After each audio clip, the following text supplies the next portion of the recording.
Today I want to show you guys a 3-point lighting setup where you can take lighting in a room that look like this. Let's go back. Much better. I've taken these steps and I use them when I'm on the road filming for my clients, and the results always come out really, really well. So let's break it down step by step and I'll show you everything that you need to know in order to get a similar lighting feel. 3-point lighting system works really well when you have lots of depth. That means that your room is long and that you've got a lot of space to work with because you have space to set up your lights, as well as get that really nice blurry background feel, which adds to the cinematic feel. However, in my situation, I don't have a massive room that's not very deep. I'm pretty much touching my desk if I do this. So I don't have a lot of space between me, the subject, and the background. If you can't get that blurry background, you could always get a lens with a low aperture. This will give you that nice blurry background. I don't have that. I've got an f4 lens. You could look for an f1.4, 1.8, even 2, up to 2.8. You would start to get a blurry background, but it will let more light into your lens, which means you're going to have to play with your lighting settings in order to make sure that your lighting is not overexposed. But in my case, I can't do that. This is the hand that I've been dealt, so my background isn't as blurry. Here's a video of a client I worked with recently which shows you a room that is really deep, and because of that you get some nice depth and it just looks a lot more cinematic. So to start off with our lighting, like all good art, we need a blank canvas, and in our case it'll be a black canvas. First thing first is we need to put on our first light, which is our key light.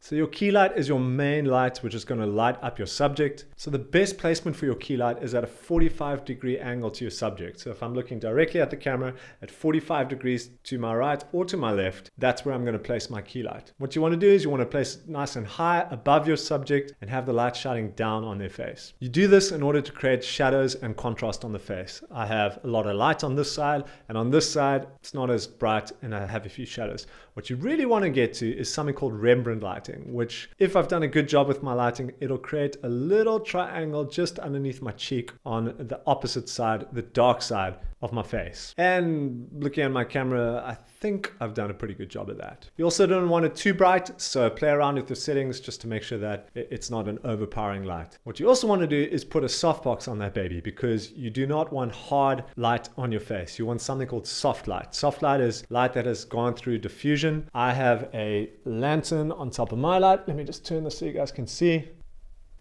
That is what it looks like. So that light is passing through something called a softbox, which basically softens the light on my face so I don't get harsh shadows falling on my face. Your second light in a 3-point lighting setup is something called the rim light or the backlight. And this is called a backlight or a rim light because it lights up the rim or the edge of your subject. And this is done in order to separate your subject from your background. I'll show you what it looks like with the rim light on as well as it off, and you can see the difference as it separates me from my background. You want to place your rim light at the opposite angle or side to your key light. So if my key light is in front of me at a 45-degree angle, I'm going to place my rim light behind me at a 45-degree angle in the opposite direction so that it shines behind me and causes the light to light up the edge from the back. I do have a little bit of spill over on my light. Unfortunately, this is because of the size of my room and I can't get the light to go any further back. However, when you look at this current picture, I think it's pretty good, but to me, there is a little bit too much shadow on this side of my face. This is the third light in a 3-point lighting setup. It is called the fill light. Some people don't use this. They are happy with a key light and a backlight. This would be a light that is on the opposite side to your key light in front of you. So my key light currently is on this side of me. I would put my fill light on the opposing side